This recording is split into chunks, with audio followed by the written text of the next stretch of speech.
স্বামী বলছে পর্দা করো, তোমাকে ভালোবেসে বলছি তুমি পর্দা করো, তুমি আমার অনেক প্রিয় একজন মানুষ, তুমি বেপর্দায় বাইরে যাবা, লোকজন দেখবে, কেমন হয়?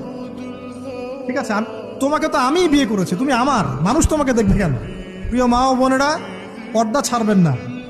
আপনাদের জন্য 4টা কাজ: স্বামীর আনুগত্য করা, লজ্জাস্থানের হেফাজত করা, আপনার 5 ওয়াক্ত সালাত ঠিকঠাক মতো আদায় করা এবং রমজান মাসে সাওম রাখা। নবীজি বলেছেন সাল্লাল্লাহু আলাইহি ওয়াসাল্লাম, জান্নাতের যে কোনো দরজা দিয়ে ইচ্ছা আপনি প্রবেশ করতে পারবেন। আপনার জন্য সহজ। আর স্বামীর আনুগত্য বলতে আমি বুঝাইনি স্বামীর দাসত্ব করতে হবে, এটা বলিনি। এখনকার কিছু ফ্যামিলিস্ট মেয়ে আছে, ওরা আনুগত্য শব্দ মনে হয় যে দাসত্ব মনে হয়। আনুগত্য দাসত্ব এক জিনিস না। আনুগত্য কি? স্বামী কোরআন সুন্নাহর অনুকূলে কোনো কথা বলেছে, আপনি মানবেন।